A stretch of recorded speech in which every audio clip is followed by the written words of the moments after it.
పల్లెవెన్నెల viewers అందరికీ కూడా నమస్కారం. ఈరోజు మీ అందరికీ కూడా దాదాపు నాకు తెలిసి 3 నుంచి 4 దశాబ్దాల పాటు అమెరికాలో ఉంటూ రిపబ్లికన్ పార్టీలో క్రియాశీలకంగా వ్యవహరిస్తూ, జార్జియా రాష్ట్రంలో రిపబ్లికన్ పార్టీలో క్రియాశీలకంగా వ్యవహరిస్తూ, అట్లానే కమ్యూనిటీ సర్వీస్ అంటే ఏ ఒక్క ఆర్గనైజేషన్లో, ప్రతి ఆర్గనైజేషన్లో కూడా ఉన్నత స్థానాలు పొంది, ముఖ్యంగా హిందూ టెంపుల్ ఆఫ్ అట్లాంటా అక్కడ కూడా అధ్యక్షుడిగా పనిచేసి ఇక్కడ జార్జియా రాష్ట్రంలో వారి యొక్క సేవలను కొనసాగిస్తున్నటువంటి ఈరోజు మన ముఖ్య అతిథి శ్రీ నరేందర్ రెడ్డి గారు. నమస్కారం నరేందర్ రెడ్డి గారు. నమస్కారం అండి. సో ఈరోజు మీ యొక్క సమయాన్ని వెచ్చించి మా పల్లెవెన్నెల వ్యూవర్స్తోని మీ యొక్క జీవిత విశేషాలు, అలానే మీ యొక్క కమ్యూనిటీ సర్వీస్ కానీ, ఈ యొక్క జార్జియా రాష్ట్రంలో మన తెలుగు వాళ్ళకి చేస్తున్నటువంటి సేవలు కానీ, అట్లానే రిపబ్లికన్ పార్టీలో కూడా మీరు క్రియాశీలకంగా వ్యవహరిస్తారు. నాకు తెలిసైతే తెలుగు వాళ్ళలో అంటే చాలా సుదీర్ఘ కాలంగా రిపబ్లికన్ పార్టీలో ఉన్నటువంటి వ్యక్తిగా నేను చూస్తా ఉన్నాను. సో మీ కుటుంబ నేపథ్యం ఎక్కడి నుంచి నరేందర్ రెడ్డి గారు? నేను సొంతంగా నల్గొండ నుంచి, నల్గొండ ప్రాపర్లో ఉన్నాను. అక్కడనే అండర్ గ్రాడ్యుయేట్ అంటే BA వరకు నాకు అక్కడనే అయింది. అక్కడ నుంచి తర్వాత ఉస్మానియా యూనివర్సిటీకి హైదరాబాద్కి వెళ్ళి అక్కడి నుంచి లా డిగ్రీ చేసింది. తర్వాత working for the state government for some time. ఎక్కడ? ఉమ్మడి ఆంధ్రప్రదేశ్. ఉమ్మడి హైదరాబాద్లో పనిచేస్తుంది. కానీ కొన్ని ఆర్డర్ చేసినాక నాకు నచ్చల. తర్వాత ఫస్ట్ థింగ్ ఏంటంటే నాకు చాలా అంబిషన్స్ ఉండేది. నేను అనుకున్నాను దీంతో నా అంబిషన్స్ లాక్ అయిపోతాయి ఒకటి. తర్వాత అప్పుడున్న corruption level also very very disgruntled. ఇక్కడ ఉంటే లాభం లేదని అప్పుడు స్టేట్స్. అప్పుడు ఏ సంవత్సరంలో రావడం? 1982. I came as a student. Even though I had a great between law. ఏ స్టేట్కి వచ్చారు?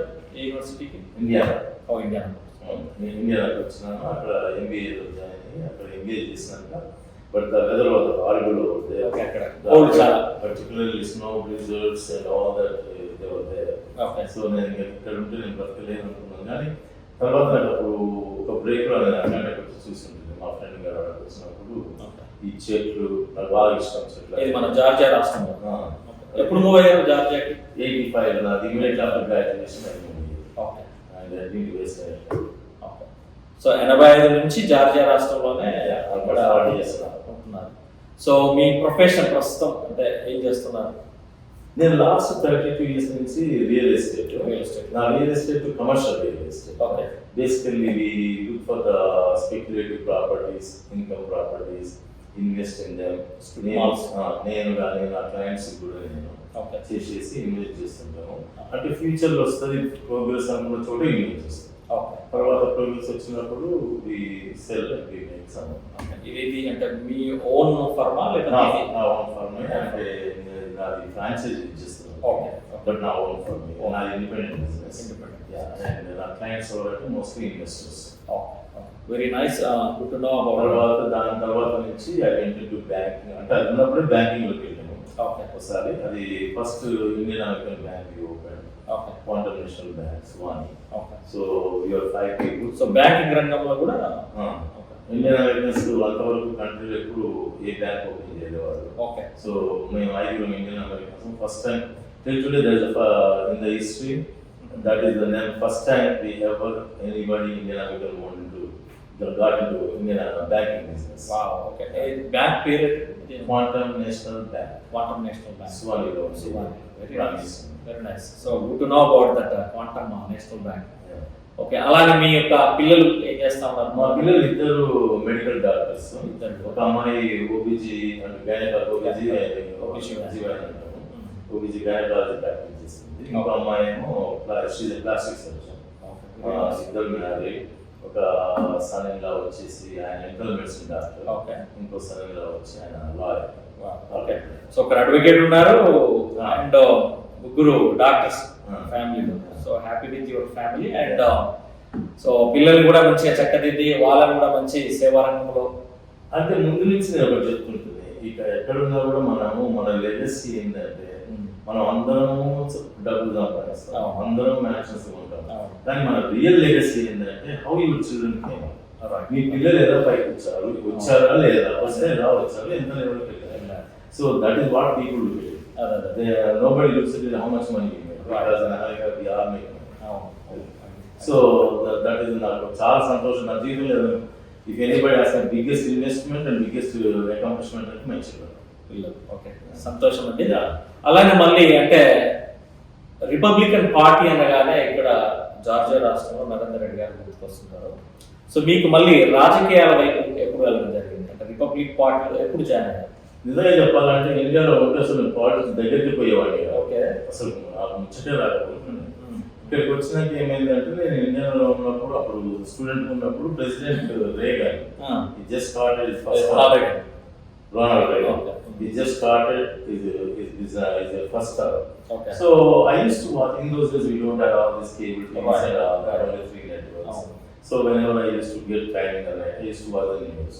So Reagan used to talk about the family growth, family values, and పిల్లలు వీటన్నిటి గురించి మన ఇండియన్ అది బిజినెస్ స్టార్ట్ చేయడం, బిజినెస్ సక్సెస్ కావడం, అంటే ఎంటర్ప్రెన్యూర్షిప్, వీటి గురించి మాట్లాడుతుండేది ఎప్పుడు. అంటే these are the same value మన పేరెంట్స్ కూడా మనకు చెప్పారు.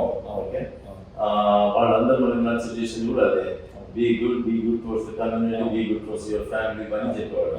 అయితే నేను అనుకోలేదు, so this is Republican party. One day when I financially strong I will go into politics also. ఇది నేను 1990లో senior Bush was running for the re-election. So I got involve with this community. ఇది ఆయన campaign involve అయినప్పుడు I was very active in the community as well as in the campaign. So దాంతో ఒకసారి politics లో పోతే ఏమవుతుందంటే ఒకసారి పోయినాక మనం బయట రాలేదు. అందులో మళ్ళీ అంటే ఇప్పుడు మనకి సేవాభావంతో ఉండి ఒక ట్రాన్స్పరెన్సీ ఆలోచనతో ఉన్నప్పుడు then when you are trying to do the good service for the people, then people will come forward and people మీ దగ్గరికి వచ్చి కూడా మీ సేవలను అడుగుతుంటారు. కాబట్టి అలాంటప్పుడు ఇట్స్ వెరీ డిఫికల్ట్. ఇంకొకటి ఏముండదంటే మనం ఈ కమ్యూనిటీ ఈ ఫారిన్ కంట్రీలో ఉన్నప్పుడు మన ఇండియన్ కమ్యూనిటీ కూడా హోల్డ్ ఉండాలి పాలిటిక్స్. ఎందుకంటే రియల్ పవర్ ఎక్కడ ఉంది అంటే అధికారంలోనే ఉంది. అంటే లెజిస్లేచర్ కానీ కాంగ్రెస్ కానీ అందులోనే ఉంది రియల్ పవర్. సో నేను ఎప్పుడు అనుకునేవాడు, ఎందుకు మన ఇండియా అన్నింటిలో సక్సెస్ అయినా, బిజినెస్ లో సక్సెస్ అయ్యాను, మెడిసిన్ అయితే అడగనే ఉంది, అన్ని రకాల ఎకడమిక్స్ అంటే ఎకడమిషియన్స్ యూనివర్సిటీస్ డీన్స్ ఛాన్సలర్స్ వీళ్ళందరూ సక్సెస్ అయ్యాను. మరి మన వాళ్ళు ఎందుకు పాలసీలో పోతుందో నాకు ఉంటుంది అనమాట. So I start growing in to that. And ఇంకోటి ఏమైందంటే ఇప్పుడు ఇప్పటికైనా కూడా ఇండియన్స్ ఎక్కువ డెమోక్రటిక్ పార్టీలు ఉంటారు. వాళ్ళు ఎందుకు కంటే ఉంటారు నాకు అర్థం కాదు. నేను రిపబ్లికన్ ఎన్నుకున్నాను, వాళ్ళకి అర్థం కాదు. So I have my values, so I wait my way, they value they went their way. కానీ ఓవరాల్ గా అయితే పొలిటికల్ యాక్ట్ ఉంటే చాలు ఇండియన్స్. ఎందుకంటే that's the real power is. అందులో మనం వి ఆర్ మైనారిటీస్. సో ఇక్కడ మైనారిటీ పవర్ ఉండాలి. when somebody passes a law, okay, in the legislature, which discriminates against Indians, they can pass. California అయింది, California అట్లా ఉన్నప్పుడు మనకు కొట్లాడడం అంటే పవర్ కనెక్షన్స్ లేవు. సో కాంగ్రెస్ ఇప్పుడు 9/11 అది ట్రేడ్ సెంటర్ బాంబింగ్ అయినప్పుడు కూడా ఇక్కడ ఏమైంది, sudden decide everybody minority Indians or Muslims ఈ అటాక్స్ మొదలయ్యాయి. అప్పుడు మనల్ని రిప్రజెంట్ చేయడానికి ఎవరు లేరు. Very few of us are in those days we had. అలా కల్చర్ అర్థం చేసుకోవడానికి కూడా somebody has to be middle లో ఉండి సెనేటర్స్ కానీ రిప్రజెంటేటివ్ వాళ్ళతో కలిసి పనిచేయడానికి somebody has to be there for ఉండాలి. లేకపోతే కుదరదు. అప్పుడు అయినప్పుడు మేము జార్జియాలో I was representing to the governor every time. మనకేం కాకుండా మన టెంపుల్స్ మీద అటాక్ కాకుండా వీటి గురించి మాట్లాడేవాడిని. వాళ్ళు ఎక్స్ట్రా పెట్రోలింగ్ అవన్నీ పెట్టేవారు. సో మన పవర్ ఉంటుంది. So I been active since then, I never went back. And తర్వాత ఇప్పుడు మనకు జార్జియా స్టేట్ లో కూడా నేను ఉన్నప్పటి నుంచి ఇంతవరకు ఫస్ట్ గవర్నర్ మాకు రిపబ్లికన్ వచ్చింది 2002. అది ఆఫ్టర్ 135 years. ఇది ఎప్పుడు Georgia particularly south democratic party అయితే అప్పుడు సన్నీ పార్టీ నాకు బాగా తెలిసినప్పుడు తర్వాత I made to appoint 1% to medical board మన ఇండియన్ అమెరికన్. ఎందుకంటే మన వాళ్ళు డాక్టర్స్ ఉన్నారు చాలా మంది, దాని మెడికల్ బోర్డులో ఎవరు లేరు. సో తర్వాత అప్పుడు ఒక నేమ్ ఇచ్చి అని పెట్టమని పెట్టించాం. తర్వాత 5 years వరకు ఇంకొక క్యాండిడేట్ ఇప్పుడు కూడా మన శ్రీనిధి గారి సార్ ఉన్నారు. అవును అవును. ఇవన్నీ వరుస పెట్టేస్తున్నాం మనం చేస్తున్నాం అన్నమాట. సో అంటే మీరు రిపబ్లికన్ పార్టీలో అంటే నా సేమ్ same టైం position. అంటే మీ అంటే ఎలాంటి పొజిషన్ మీరు అంటే పొందడం జరిగింది అలానే నాకు మంచి నాకు నేను Georgia regional transportation authority okay very nice అది గవర్నర్ అపాయింట్మెంట్ చేస్తారు. ఓకే ఓకే ఇప్పుడు జార్జియా రీజనల్ ట్రాన్స్పోర్టేషన్ అంటే మనం ఏం చేస్తామంటే మాకు $4 to $5 billion బడ్జెట్ ఉంటుంది. Okay We decide where the new highways కావాలా, okay state highways, okay or maintaining the roads and all this expanding, ఇవన్నీ డిపార్ట్మెంట్ ఆఫ్ ట్రాన్స్పోర్టేషన్ చేస్తున్నారు. ఓకే వాటిలో మాకు బోర్డు ఉంటుంది. ఆ బోర్డుకి నేను ఆయన బోర్డు మెంబర్స్ అన్నమాట. Okay okay. అలానే ఈ మధ్యన కూడా ఐ థింక్ మీరు కపుల్ ఆఫ్ టైమ్స్ కూడా యూ వాస్ కంటెస్టెడ్. యా అంటే ముందు ఏమైందంటే ఇప్పుడు ఎకమిషన్ చెప్పాలంటే ఒక విధంగా చెప్పండి Republican party really treated me very well for my contributions. ఎందుకంటే మెయిన్ ఫండ్ రైజింగ్ చేస్తుండే వాళ్ళని, తర్వాత మన కమ్యూనిటీని ఇన్వాల్వ్ చేస్తుండే వాళ్ళని, నా డబ్బు ఇస్తుంటే వాళ్ళని. తర్వాత నేను ప్రెసిడెన్షియల్ ఎలక్టర్ ఓకే నిజంగా ప్రెసిడెంట్ ఎలక్ట్ చేసేది electoral college members. So I was one of the electoral college member from Georgia out of 14 which even the governor వీళ్ళందరూ ఉన్నారు. That's a huge applause. Yeah ఇంతవరకు నేను ఒక్కనే ఇండియన్ అమెరికన్ జార్జియా నుంచి. Nobody got that level. తర్వాత I went to the national conventions as a delegate. Okay, delegate. Till today I am the only Indian American from Georgia Okay. who went to the national conventions as an elected delegate from Georgia. Okay. తర్వాత నాకు ఇంకా last minute ఏం వచ్చిందంటే అంటే growing older and older in the party. Okay. So I want to prove to our community that we can win. Right. We can participate in the mainstream elections. Okay. And You was contested as a state legislator. state legislator. అంటే ఇండియాలో equivalent MLA. MLA. అయితే first time చేసినప్పుడు కొంచెం 800 votes తోటి I last. But I own the party primary first.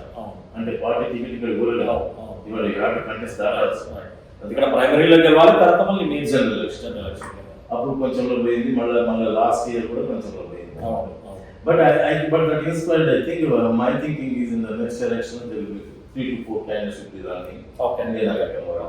కాకపోతే నేను ఒకటి చెప్పేవాళ్ళు, మీరు సడన్ గా వచ్చి రన్ కాకండి, ఈ పార్టీలో ఇన్వాల్వ్ అవ్వండి. మనవాళ్ళు ఏంటంటే పార్టీలో ఇన్వాల్వ్ కావాలి, సడన్ గా వచ్చి ఎలక్షన్ వస్తారు. అట్లా నోబడి కేస్. సో చాలా వరకు అంటే మన ఇక్కడ ఉన్నటువంటి సిటిజన్స్ కానీ or Indian Americans they need to be contest into real elections, mainstream elections లో పాల్గొని మన మెంబర్స్ కూడా వాళ్ళు అంటే అది కాంగ్రెస్ లో కానివ్వండి ఆర్ సెనెట్ లో కానీ ఉండగలిగితే మన మైనారిటీస్ కి చాలా వరకు ఇష్యూ బేస్డ్ ఏవైతే ఇష్యూలు వచ్చినప్పుడు మాత్రం తప్పకుండా వాళ్ళు రిప్రజెంట్ చేయడానికి అవకాశం ఉంటుందని మీరు ఉండాలి. మనము అన్నింటిలో ఉన్నాం కదా, పొలిటికల్ ఫీల్డ్ కూడా ఫోర్ ఫ్రంట్ లో ఉండాలి. మీరు and we are the highest taxpayers. మీరు సింపుల్ ఎగ్జాంపుల్ చెప్తాను. జూయిష్ కమ్యూనిటీ ఉంది, వాళ్ళ పాపులేషన్ ఎంత అంటే ఇండియన్ అమెరికన్ పాపులేషన్ కంటే ఒక 50% ఎక్కువ, ట్వైస్ అనుకోండి. Twice, close to the double in the country. మన ఇండియన్ అమెరికన్ పాపులేషన్ ఎంత ఉందో దానికంటే వాళ్ళకి డబుల్. కానీ if you look at the Senate, US Senate లో Indian Americans are not there. American Senate. Where the Jewish people have 9 people out of 100. Wow. Out of 100, 9 people. Wow. Congress ఉంది. Congress 435 members. మనకు 5 ఉన్నారు. ఇప్పుడు 6 అయింది last election. Jewish Americans 27 ఉన్నారు. Wow. So మీరే చెప్పండి, మనకి ఎక్కడ ఉంది రిప్రజెంటేషన్? ప్రపోర్షనల్ రిప్రజెంటేషన్ లేదు. ఐ థింక్ సెనెట్ లో మనకు అంతా కూడా hardly I think couple of peoples ఉండొచ్చు. సెనెట్ ఎవరు లేదు. ఇంకా కాంగ్రెస్మెన్ 6 ఉన్నారు. 6 ఉన్నారు.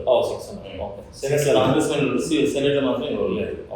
తర్వాత వచ్చేసి స్టేట్ ఉన్నది, state legislature. Okay. State legislature senators ఉంటారు అండ్ లెజిస్లేటర్స్ ఉంటారు. Okay. You don't have any representation, zero. Okay. Okay. So problem ఎక్కడ వస్తుంది అంటే మన కమ్యూనిటీ డివిజన్ ఎక్కువ ఉంటుంది. జూయిష్ పీపుల్ డివిజన్ ఉండదు. వాళ్ళకు రిలీజన్ పేరు మీద they unite. Okay. Jewish religion itself is one block.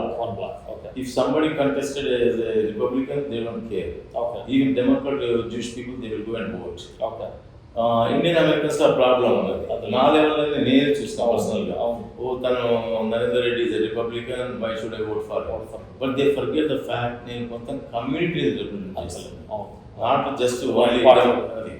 అది కానీ బట్ జూయిష్ పీపుల్ వచ్చేవరకంటే doesn't matter whether they belong to Democrats or Republicans, వాళ్ళ క్యాండిడేట్ మాత్రమే వాళ్ళు ఓటు వేసి వాళ్ళ మెయిన్ స్ట్రీమ్ ఎలక్షన్లకి. అందుకని మీరు చూడండి, ఇప్పుడు ఇజ్రాయెల్ అంత సపోర్ట్ ఉంటుంది యుఎస్ లా అంటే ఎందుకుంటుంది అంటే political these people are strong. Okay got it. Okay these people they will make it happen అన్నమాట. ఓకే, ఎందుకంటే they are in congress mens ఉన్నారు అండ్ సెనెట్ లో ఉన్నారు. Actually, a few years back, 10 years back, actually, in the Supreme Court, out of 9 judges, Supreme Court of 9 out of 9 judges, 4 are Jewish. Wow. We never had a seat there. So, we have a long way to go. చాలా మంది నేను ఎప్పుడు మనోడు మాట్లాడేటప్పుడు, oh, we came this song, we are very much progressive and all. You are not there yet. Okay. To be there, just like follow the Jewish people. Okay. What they accomplished, try to accomplish them. Okay. So ఈ సందర్భంగా ఏంటంటే Indian అమెరికన్స్కి మేము చెప్పేది ఏంటంటే నరేంద్ర రెడ్డి గారి మాటల్లో, no matter what whether somebody is contesting from Republican or somebody contesting from Democrats, but as Indian community they all need to be united and vote for our people so that they can be addressed whenever they have any issues from Indian Americans. ఏదైనా కూడా వాళ్ళ చట్టసభలో వెళ్ళి మాట్లాడడానికి అవకాశం ఉంటుందని మీరు encourage చేయడం జరుగుతూ ఉంది. So thank you Narender Reddy గారు. అట్లానే ఇప్పుడు మళ్ళీ మీ యొక్క సేవాభావం చాలా అంటే నేను నాకు తెలిసి అన్ని ఆర్గనైజేషన్లలో ఇటు తీసుకున్న గ్రేటర్ అట్లాంటా తెలంగాణ సొసైటీకి తీసుకున్న యాజ్ అడ్వైజర్ మెంబర్గా ఉన్నారు and Hindu temple of Atlanta కూడా మీరు ప్రెసిడెంట్గా కూడా చేయడం జరిగింది. అట్లానే మీ కమ్యూనిటీ సర్వీస్ అంటే ఏ ఆర్గనైజేషన్లకి ఎక్కడెక్కడ మీ కమ్యూనిటీ సర్వీస్ అనేది చేయడం జరిగింది? ముందు పిల్లలు చాలా చిన్నగా ఉన్నప్పుడే మొదలు పెట్టేస్తాను నేను. ఓకే. ఎందుకంటే అప్పుడు అట్లాంటిలో మన పాపులేషన్ అంత లేదు, 1991-92 టైంలో. Okay. But I started working with the Telugu association TAMA. Okay. I became a president. Okay. Then I started థామాలో ప్రెసిడెంట్ చేశాను. ఓకే. తర్వాత Indian American cultural association ISC, దానికి కూడా ప్రెసిడెంట్గా వైస్ ప్రెసిడెంట్గా అవన్నీ చేస్తున్నాను. ఓకే. బోర్డు మెంబర్గా. తర్వాత వచ్చేసి నేషనల్ లెవెల్లోనేమో ఆట అమెరికన్ తెలుగు అసోసియేషన్. ఓకే. వీటికి చేసినాను. దానికి I think convener in the I was one Congress centre లో జరిగినటువంటి I was a co-convener of the, sorry, I was a co-founder of the American Telugu Association. Okay, okay. After that, when I Atlanta Convention చేసినప్పుడు I was the convener. Wow. And I made sure that we had lot of good celebrities. Okay. Till today people. అప్పుడు నా అనుభూతులు చెప్పండి, అంటే అప్పుడు ఎవరెవరు పిలిపించారు అసలు ఇక్కడికి? అప్పుడు మాకు సెలబ్రిటీస్ అయితే మీరు అడిగినే వద్దు, అది ఆర్ట్ అండ్ సినిమా సైడ్ చూస్తే అక్కినే నాగేశ్వరరావు గారు, Chiranjeevi, Jayaprada, Jamuna, doctor C Narayana Reddy. And business wise చూసుకుంటే అప్పుడు సత్యం రామలింగరాజు అండ్ రెడ్డి ల్యాబ్స్ అంజిరెడ్డి గారు. తర్వాత వచ్చేసి నేషనల్ లెవెల్ అప్పుడు హాట్మెయిల్.com, సుధీర్ భాటియా, వీళ్ళందరూ వచ్చారు. సో దానివల్ల ఇంకోటి ఏమైంది, స్టేట్ మినిస్టర్స్ 6 మినిస్టర్స్ వచ్చింది. టీడీపీ ఉంటుంది ఏపీలో, ఏపీ క్యాబినెట్ మినిస్ట్రీ. సో అక్కడ నుంచి 6 minister cabinet members and speaker Prabhavati, వీళ్ళందరూ వచ్చారు. తర్వాత మోస్ట్లీ ఇంపార్టెంట్ ఏంటంటే ఇప్పటికి అందరూ గుర్తుపెట్టుకునేది ఏంటంటే the program was very well organized. Second thing is till today we are the only convention which made a profit. Right. Oh, ఈ రోజు వరకు okay, very nice. ఈ రోజు వరకు కూడా ఎప్పుడు కన్వెన్షన్స్ ప్రాఫిట్ చేయలేదు. Okay. మేము 6 రోజుల్లోనే ప్రాఫిట్ నేను చేసి చూపిస్తాను. Okay, very nice. సో నేను ఇంకోటి ఏం చేసిందంటే అన్ని అసోసియేషన్స్ కానీ నాకు ముందు నుంచి Hindu temple of Atlanta committees ఏదో ఒకటి కమిటీ చేసేవాళ్ళు. నిజంగా చెప్పాలంటే చాలా మందికి నేను రియల్ ఎస్టేట్ బిజినెస్ అని కూడా తెలియదు. టెంపుల్ పనిచేస్తా అనుకుంటారు, టెంపుల్లో అనుకుంటారు, లేదా పాలిటిక్స్ ఉన్నారు. అది ఎంత పడిపోయింది అలాంటి ఆర్గనైజేషన్ తిరిగే వాళ్ళకి మాకు తెలుసు, బట్ కామన్ పీపుల్ మాత్రం you always there in the temple. And other thing ఏంటంటే ఈ చిన్నది ఇప్పుడు తెలుగు అసోసియేషన్స్ ఇటువంటి ఉంటాయి కదా, నా పర్పస్ ఏంటంటే మనం ఒకసారి చేసినాక బయటకు వెళ్ళాలి. అక్కడనే హ్యాంగ్ అవుట్ అయిపోయి కూర్చుంటే కొత్తలకు ఛాన్స్ దొరకదు. కొత్త యూత్ అనేది వస్తా ఉంది ఇండియా నుంచి, మనం వాళ్ళకు కూడా ఛాన్స్ ఇవ్వాలి. అందుకోసం నేను ఎప్పుడు కొన్ని రోజులుగానే వెళ్ళిపోతున్నాను అందులోకి. వెళ్ళిపోతా అంటే అడ్వైజర్ కూడా ఇది ఆస్క్ మీ ఎనీథింగ్ అని జస్ట్ లైక్ ఇప్పుడు greater Atlanta Telugu association advisor నుండి మీ సలహాలు సూచనలు అందిస్తా ఉంటాను, కానీ ఇన్వాల్వ్ కాదు. I don't want to be kingmaker sitting somewhere. So temple ఎందుకు యాక్టివ్ ఉంటుందంటే ముందు నుంచి I'm spiritual person and I wanted to do certain things and I did. ఇప్పుడు మన ఫర్ ఎగ్జాంపుల్ నేను ప్రెసిడెంట్ 2013-2014 ఉంటుంది ప్రెసిడెంట్. తర్వాత ఇప్పుడు ఏదో కమిటీలో ఇప్పుడు వైరస్ కమిటీకి చైర్పర్సన్ అవుతాను. ఇంకోటి అప్పుడు ఏమైందంటే నేను చేసినప్పుడు నేను అంత ముందు నుండి అడిగేవాడిని, మనము ఎండోమెంట్లో మనీ పెట్టాలి, ట్రస్ట్ మనీ టెంపుల్ నుంచి. సో ఫ్యూచర్లో వచ్చే వాళ్ళకు ఫండ్ రైజింగ్ కెపాసిటీ ఉండదు, వాళ్ళు ఇక్కడ పుట్టుకుని ఉంటే. సో మనం వాళ్ళకి డబ్బు సేవ్ చేసి పెడితే అందులోకి వచ్చే ఇంట్రెస్ట్ టెంపుల్ అంతా కూడా ఆపరేట్ అన్నీ కూడా ఉండాలా అంటే ఎవరు పట్టించుకోకపోయేవాళ్ళు. సో నేను తీసుకున్నప్పటికప్పుడు 22 years అండి టెంపుల్. ఓకే ఆ 22 yearsలో ఎండోమెంట్ ట్రస్ట్ ఫండ్ ఎంత ఉండేదంటే 2.4 million 2.2 million ఏముంది. Okay okay no sorry 1.2 million 22 yearsలో. Okay okay 22 years 1.2 temple. అయితే నేను 2 yearsలోనే దాన్ని 2.2 చేసాను. అంటే 2.4 అంటే నేను 1.2 million కంటే ఎక్కువ యాడ్ చేస్తాను. అదే సో 22 yearsలో 1 ఉన్నదాన్ని ఒక 2 yearsలోనే మీరు దాన్ని డబుల్ చేశారు. చేసినాక తర్వాత వచ్చినా కూడా నేను కమిటీలో వేరే పొజిషన్ ఉన్నా కాబట్టి I kept on pursuing the other. అయితే నా గోల్ ఏముండాలంటే by in 10 years we should have $10 million. Okay. I'm so glad to report we have now 10 million. Wow. We invested nice and everywhere. And as far as whatever the fund managers they did a good job. Okay. And we have now $10 million and also. నాడు మనకి funds వచ్చినా లేకున్నా కూడా interest తోనే డబ్బులు ఉన్నాయటట్టుగా we are going to continue like that.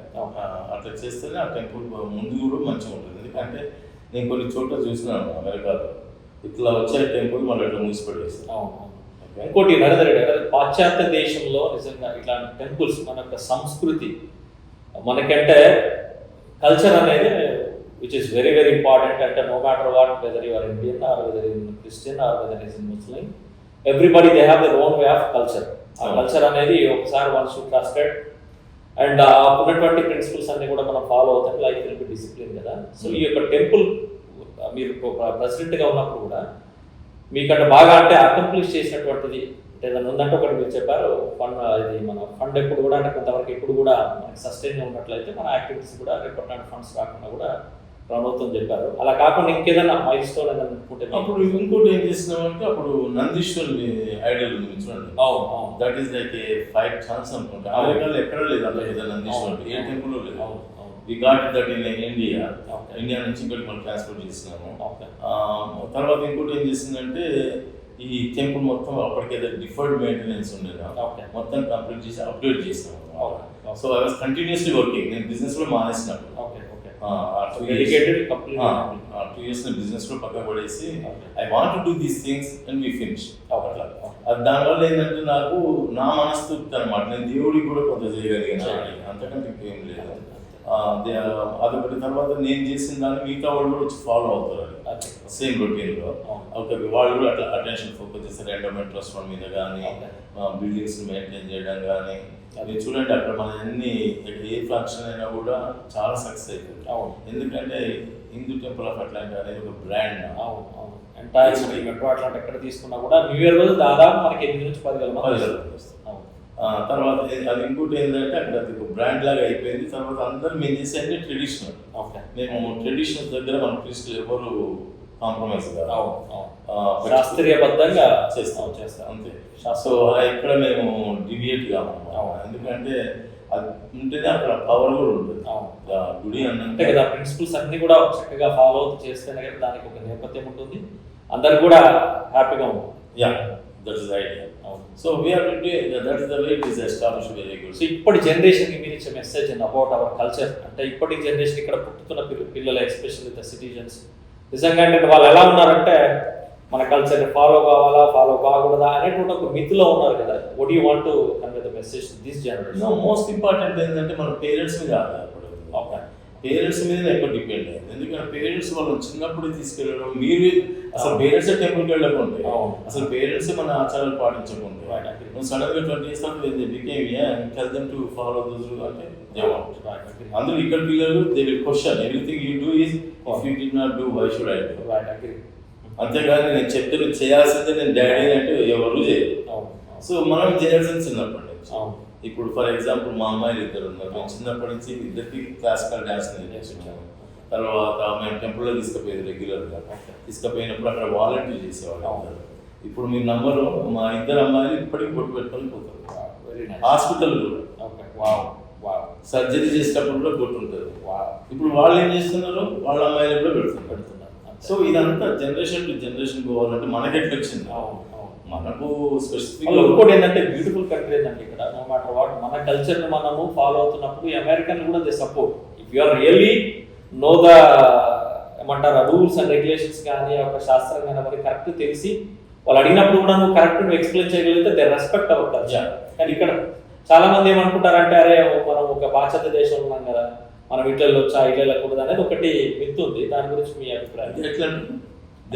అంటే ఇప్పుడు మన ఎగ్జాంపుల్ మీరు అన్నారు గుర్తు పెట్టుకొని కూడా వాళ్ళు నిజంగా హాస్పిటల్కి వెళ్తున్నారు అంటే చాలా వరకు అంటే అక్కడ అంతా కూడా బెస్ట్ అంటే ఎస్పెషల్లీ తెల్లవాళ్ళు ఉంటారు, నల్లవాళ్ళు ఉంటారు, మిగతా దేశస్తులు కూడా ఉంటారు కదా, దాని గురించి క్వశ్చన్ చేసే అవకాశం ఉంటుందని చాలా మంది అనుకుంటారు. సో అలా అనుకునే వాళ్ళకి మీరు ఇచ్చే సందేశం అట్లా అనుకునే వాళ్ళు ఏంటంటే actually they are not even confident about their own thing. Okay, అదన్నమాట ప్రాబ్లం. అక్కడ మెయిన్ స్ట్రీమ్ అమెరికన్స్ కాదు మనోళ్ళే మనది. లేకపోతే మీరు ఈ చిన్న బొట్టు తీసేసినంత మాత్రం అమెరికన్ అయితే అయిపోయింది అది కాదు, రైట్? అంతే కదా. Actually Americans also respect the people who respect their culture. If you don't respect your own culture they will never respect. అదేనమాట. ఇప్పుడు అమెరికన్స్ ఉన్నారు, వాళ్ళు మీకు ఆఫీస్లో కూడా మనతో క్రైస్ట్ గురించి మాట్లాడగలుగుతారు. So why can't we speak about the Vishnu? అంతే కదా, సింపుల్ థింగ్. సో ఇది ఇదంతా కూడా ఏంటంటే మన వాళ్ళ కాన్ఫిడెన్స్ లేకపోవడమే ఒక రకమైన ఇన్ఫీరియారిటీ అనుకోవచ్చా, లేదా they don't know about how to convey కానీ లేదా వాళ్ళకి కరెక్ట్ క్లారిటీగా message? Both parties are ignorant. ఇప్పుడు పర్టికులర్ సౌత్ అయితే మన ఇండియన్స్ అంటే ఇండియన్ కల్చర్ అంటే చాలా ఇగ్నోరెన్స్ ఉండేది నేను వచ్చినప్పుడు. ఇప్పుడు now they accept, right? They totally understand about మన ఫుడ్ గురించి కానివ్వండి, మన సంస్కృతి గురించి కానివ్వండి, వాళ్ళన్నిటి కూడా మన పార్టీలో కూడా దివాళీ అనుకోండి, దసరా కానివ్వండి, మిగతా అన్నిటికీ కూడా మన యొక్క ఇళ్లలో జరిగే కార్యక్రమాలు కూడా వస్తారు, వాళ్ళు అడుగుతారు కూడా చక్కగా. ఇప్పుడు నేను అమెరికన్ ఎలక్టెడ్ ఆఫీసర్స్ కూడా మన టెంపుల్ తీసుకెళ్ళాను. ఎందుకంటే they have to know who we are, right? Exactly, అంతే కదా. ఎందుకంటే వాళ్ళకు లేకపోతే ఇగ్నోరెన్స్ తోటి ఒక విధమైన కర్టెన్ ఉంది మన మధ్యన వాళ్ళ మధ్యన. ఆ కర్టెన్ పోవాలంటే ఇగ్నోరెన్స్ వెళ్ళిపోవాలి, వాళ్ళకి వెళ్ళిపోవాలి, మనకు కూడా వెళ్ళిపోవాలి. మీరు బొట్టు పెట్టుకొని పోయినంత మాత్రాన ఎవరు అమెరికన్స్ ఇదేదో కల్ట్ ఉన్నది వీళ్ళకి ప్రమోషన్ ఇవ్వను జాబ్ ఇవ్వనని ఎవరు ఎక్కడ ఉండదు. They all accept as long as they were curious they will ask what is this about. So at least you should know something the background about why we are wearing the bindi అని. చాలా ఇంకోటి మన దాంట్లో చేసే ప్రతి పూజ కూడా శాస్త్రీయబద్ధంగా సమాధానాలు ఉంటాయి, మనకు ఉంటాయి. అంతే. సరే మనం అందరం ఎక్స్పర్ట్స్ కాదు Hindu religion law what ever the basics we know we should teach our children first. ఇప్పుడు మా పిల్లలు ఉన్నప్పుడు పెరిగేటప్పుడు మహాభారత మూవీస్ మామూలుగా ఇండియాలో సిరీస్ అప్పుడు క్యాసెట్స్ ఇస్తారు, మేము క్యాసెట్స్ చూపించేది. సండే నాడు 1 hour చూపించేది. సో ఇప్పటికి మా పిల్లలకు ఆ బ్యాక్గ్రౌండ్ తెలుసు, భీముడు ఎవరు, ధర్మరాజు ఎవరు, ఇటువంటివన్నీ తెలుసు అన్నమాట. మెయిన్ థింగ్ ఏంటంటే as a parent you should not feel less about being a Hindu. Okay. As a parent, you should take pride being a Hindu. Okay. And also you should know some of our own basic things and follow them. Okay. అంతేగాని నేను అది మానేస్తా అంటే, ఎందుకంటే కొందరిని చూసిన America నుంచి India నుంచి వచ్చిన వాళ్ళు I've seen within 6 months they changing so much. Okay.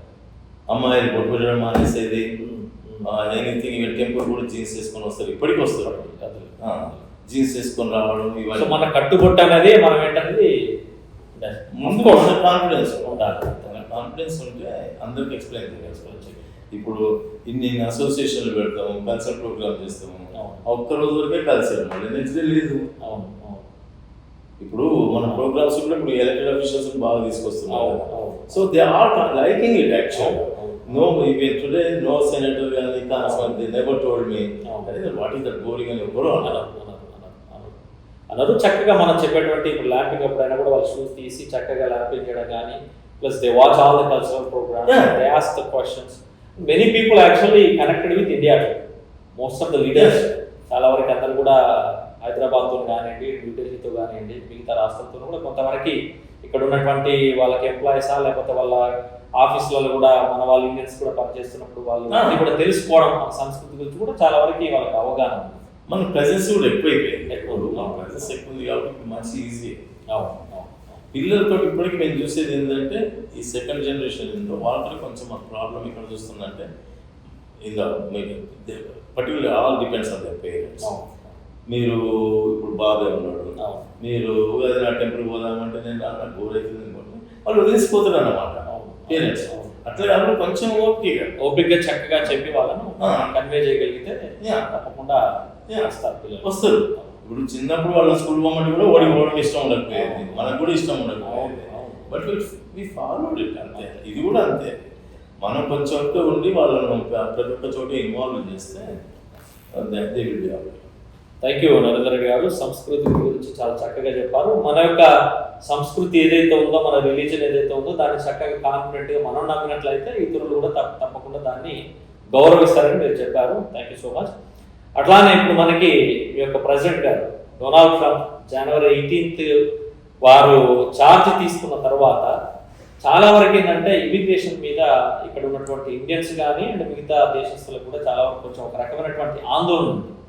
And especially ఈ టార్గెటింగ్ అని ఇల్లీగల్ ఇమిగ్రేషన్ అని. ఇంకోటి మనందరం కూడా తెలుసు, మనం కూడా ఏంటంటే ఈ కంట్రీకి వచ్చాము చక్కగా లీగాలిటీస్ అన్ని కూడా ఫాలో అయ్యి ఇక్కడ ఉన్నటువంటి రూల్స్ కానీ ఇక్కడ ఉన్నటువంటి జ్యుడిషియల్ సిస్టమ్ అంతా అర్థం చేసుకొని మనం ఫాలో అవుతున్నాము. సో ఏంటి అంటే ఇప్పుడు మన ప్రెసిడెంట్ గారు ఎక్కువ మట్టికి ఇమిగ్రేషన్ మీద కానీ ఇంకోటి బర్త్ రైట్స్ గురించి కూడా చాలా వరకు ఎగ్జిక్యూటివ్ ఆర్డర్ కూడా సైన్ చేశారని మనం వింటున్నాము. సో దాని గురించి మీ యొక్క అభిప్రాయం? ఫస్ట్ థింగ్ బర్త్ రేట్ గురించి చెప్తాను. బర్త్ రేట్ కాన్స్టిట్యూషన్ లో ఉంది. That is almost impossible for him to take it out. సరే ఆయన కోర్టుకి వెళ్ళాడు. సో చాలా కోర్ట్స్ ఆయన ఛాలెంజ్ చేశారు. ఎగ్జిక్యూటివ్ ఆర్డర్ ఛాలెంజ్ చేసినందుకు most of the places it stay order. Now you cannot operate. But ultimate అంటే there is a background to that story. This is even for example, even from India, some rich people are coming. Just to deliver the baby and get the citizenship and they going. And Middle East countries nunchi kuda rich people they are coming and doing that. South American countries they are doing that. Mexicans particularly, they just cross the border, deliver the baby, citizenship and go. Okay. ఇక్కడ లాను respect చేయట్లేదు వీళ్ళు. వీళ్ళు ఏం చేస్తున్నారంటే they లాను exploit చేస్తున్నారు. So there should be some kind of limitation. Automatic ఇప్పుడు flight లో వస్తారు, ఇక్కడ ట్రాన్సిషన్ లో డెలివరీ చేస్తే కూడా యూఆర్ సిటిజన్షిప్. ఓకే 6 రిజిస్టర్కి వస్తావు 6 months అంటే 1 year 1 month ఉంటూ 2 months ఉంటే అప్పుడు డెలివరీ చేస్తే కూడా సిటిజన్షిప్. బట్ నిబంధనలు కూడా అట్లే ఉన్నాయి కదా. నిబంధనలు ఏంటంటే కాన్స్టిట్యూషన్ ఒకటే ఒక అమెండ్మెంట్ వచ్చింది. అమెండ్మెంట్ తర్వాత ఒరిజినల్ లేదు. I think it is amendment number 14th amendment 1868 లో అప్పుడు స్లేవరీ ఉన్నప్పుడు ఎస్పెషల్లీ ఆఫ్రికన్ అమెరికన్స్ ని ఇక్కడికి తీసుకొచ్చినటువంటి టైంలో అప్పుడు ఆ టైంలో 1800 1860s లో. అంటే అది ఇంకా పెద్ద స్టోరీ. వాళ్ళ సిటిజన్షిప్ ఎప్పుడు ఇచ్చారు అనేది కూడా ఇంకా ఒరిజినల్ ఇవ్వాలి. సో ఇది ఉందన్నమాట. కాకపోతే ఇక్కడ బ్యాక్గ్రౌండ్ ఏంటంటే ట్రంప్ కామెంట్ ఏంటంటే no country in the world is doing this. Birth rate ఎవరి citizenship only America. Just because your bond. Ultimately నేను ఏమనుకుంటున్నానంటే this goes to the supreme court. Supreme కోర్టులో కూడా ఇప్పుడు ఎట్లున్నారు 18 judges. What they are going to decide is, unless you are legally here. If you are legally here, your child can be given automatically. But if you are illegally here, so అది birth right. ఇంకోటి illegal immigrants గురించి చాలా వరకు ఏంటంటే ఈ మధ్యన అందరినీ అంటే ఇల్లీగల్ ఇమిగ్రెంట్స్ ఐస్ అని కూడా ఇమిగ్రేషన్ కస్టమ్స్ ఎన్ఫోర్స్మెంట్ ఆఫీసర్స్ కూడా చాలా వరకు ఎక్కడైతే ఇల్లీగల్ ఇమిగ్రెంట్స్ ఉంటున్నారో ఆ డేటా అంతా తీసుకొని కూడా డోర్ టు డోర్ కూడా వాళ్ళు డిపోర్టేషన్ చేస్తున్న సందర్భాలు చూస్తూ ఉన్నాం. ఈ మధ్యన కూడా మనకి ఐ థింక్ 2 ఫ్లైట్లు వెళ్ళినట్టున్నా ఇండియాకి కూడా. అలానే ఐ థింక్ మిగతా కంట్రీస్ కూడా మామూలుగా లైక్ ఆర్మీ ఫ్లైట్స్ని యూజ్ చేసి వాళ్ళని డిపోర్టేషన్ చేస్తున్న సందర్భాలు చూస్తున్నాం కదా. సో దాని మీద మీ అభిప్రాయం? ఇండియాకి డిపోర్టేషన్ చేయడం అని కానీ ఏ కంట్రీ కానీ డిపోర్టేషన్ చేయాలి కొత్తది ఏమీ కాదు. ఒబామా అడ్మినిస్ట్రేషన్లో కూడా డిపోర్ట్ చేశారు చాలా మంది. Obama did more than Bill Clinton. Or George W Bush did. So ఇది కాకపోతే ఇప్పుడు ఏంటంటే మీడియా అంతా దీని మీద ఏదో ఫస్ట్ టైం డిపోర్టేషన్ జరుగుతుంది అనుకుంటున్నమాట. ఓకే మీరు ఇండియానే కనుక్కోండి. Okay I think in the last 6-7 yearsలోనే వాళ్ళకి దాదాపు 15,000 పీపుల్ డిపోర్ట్ చేసిన అక్కడికి. ఓకే ఓకే ఓకే, ఎవరైతే ఇక్కడ లా బ్రేక్ చేశారో వాళ్ళందరినీ. అవును కాకపోతే ఏంటంటే ఇండియా వీసా స్పెషల్ ఏంటంటే I never seen them coming through the border illegally crossing అవును అవును other than in the last 4 years. అవును అవును ఈ లాస్ట్ 4 yearsలో ఏమైందంటే ఇల్లీగల్ మాఫియా కార్టల్స్ వీళ్ళు ఉన్నారు కదా. అది కూడా నేను కూడా ఇప్పుడు ఈ మధ్యన మీడియాలో వింటున్నాను 50 లక్షలు 40 లక్షలు ఇచ్చేసి ఎక్కడి నుంచో బార్డర్ నుంచి వస్తున్నారు అనేది. అసలు అంతకుముందంటే సరే B1 B2 మీద వచ్చి ఏదో ఏదో రకంగా అన్నట్టుగా మనం వినేది, కానీ ఇట్లా మాఫియాలతో రావడం అనేది లేదు. మేము ఎప్పుడు వినలేదు, ఓన్లీ ఇప్పుడు లాస్ట్ 4 years 5 yearsలోనే వింటున్నాం. దానివల్ల ఏమైంది, ఇప్పుడు దాదాపు 750,000 పీపుల్ ఇల్లీగల్లీ. ఓకే, నమస్కారం నరేంద్ర రెడ్డి గారు. నమస్కారం అండి.